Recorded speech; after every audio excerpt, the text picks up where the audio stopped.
Karnataka cabinet expansion के बाद कांग्रेस के अंदर चल रही नाराजगी के बीच चीफ मिनिस्टर डी.के. शिवकुमार ने साफ कह दिया है, अगर कोई एमएलए रिजाइन करना चाहता है तो मैं 2 मिनट में उसका इस्तीफा कबूल कर लूंगा। कैबिनेट में जगह न मिलने से नाराज कुछ कांग्रेस एमएलए के रिजाइन करने की खबरों पर रिएक्शन देते हुए सीएम शिवकुमार ने कहा कि सियासत में रिजाइन करना कोई नई बात नहीं है और किसी को रिजाइन करने से रोका नहीं जा सकता। उन्होंने कहा कि जो लोग सियासत में अपना मुस्तकबिल देखते हैं उनके लिए पार्टी सबसे ज़्यादा अहम होती है। सीएम ने अपनी मिसाल देते हुए कहा कि धर्म सिंह और सिद्धारमैया की हुकूमत के दौरान उन्हें भी मिनिस्टर बनने का मौका नहीं मिला था, लेकिन उन्होंने कभी रिजाइन नहीं किया। डी.के. शिवकुमार ने याद दिलाया कि मल्लिकार्जुन खड़गे, धर्म सिंह और बंगारप्पा जैसे कई सीनियर कांग्रेस लीडर्स को भी शुरू में कैबिनेट में जगह नहीं मिली थी, लेकिन बाद में उन्होंने बड़ी जिम्मेदारियां संभाली और चीफ मिनिस्टर जैसे अहम ओहदों तक पहुंचे। नाराज एमएलए को तसल्ली देते हुए शिवकुमार ने कहा कि जिन लोगों को इस बार कैबिनेट में जगह नहीं मिल सकी उन्हें आने वाले दिनों में बोर्ड्स और कॉरपोरेशन में जिम्मेदारियां दी जाएंगी। उन्होंने बताया कि जल्द ही बोर्ड और कॉरपोरेशन की रिवार्म शुरू होगी। सबसे पहले पार्टी वर्कर्स को मौका दिया जाएगा, उसके बाद एमएलए से एक एक करके बात कर फैसला लिया जाएगा।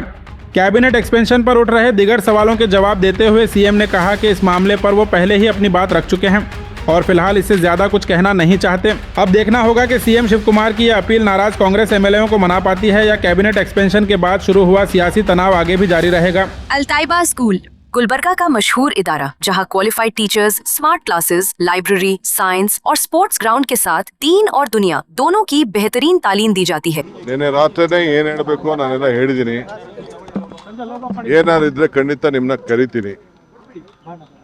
ಸೊ ಅಂಥದ್ದೇನು ಹೊಸದೇನಿಲ್ಲ। ಈಗ ನ್ಯಾನೋ ಕಾನ್ಫರೆನ್ಸ್ ಇದೆ, ಅದಕ್ಕೆ ಇನಾಗ್ರೇಟ್ ಮಾಡಬೇಕಾಗಿದೆ, ಕೆಲವು ಎಂಗೇಜ್ಮೆಂಟ್ಸ್ ಇದೆ, ಕೆಲವು ರಿವ್ಯೂಸ್ ಇದೆ।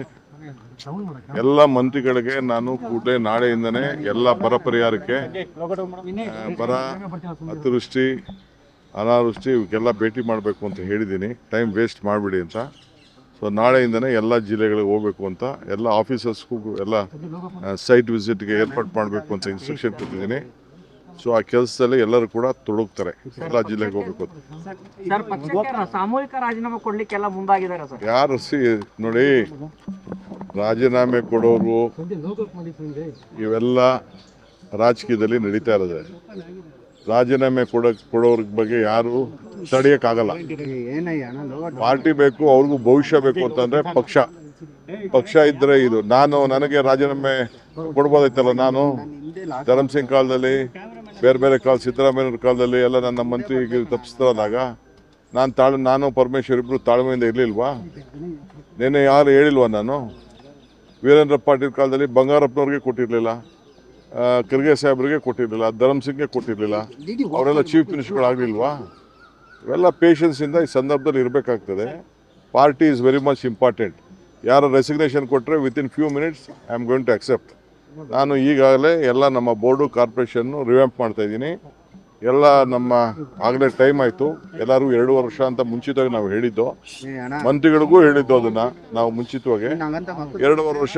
ಈಗ ಎಲ್ಲರೂ ಕೂಡ ನಾನು ರೆಸಿಗ್ನೇಷನ್ ಸಬ್ಮಿಟ್ ಮಾಡಿ ಅಂತ ಅಂದ್ಬಿಟ್ಟು ಬೋರ್ಡು, ಕಾರ್ಪೊರೇಷನ್ಗೆ ಫಸ್ಟು ನಮ್ಮ ವರ್ಕರ್ಸ್ಗೆ ಹೇಳ್ತೀನಿ, ವರ್ಕರ್ಸ್ ಎಲ್ಲ ಫಸ್ಟು ಫಿಲಪ್ ಮಾಡ್ತೀನಿ, ಆಮೇಲೆ MLAsನ ಕರೆದು ಒಬ್ಬೊಬ್ಬರನ್ನೇ ಮಾತಾಡ್ತೀನಿ।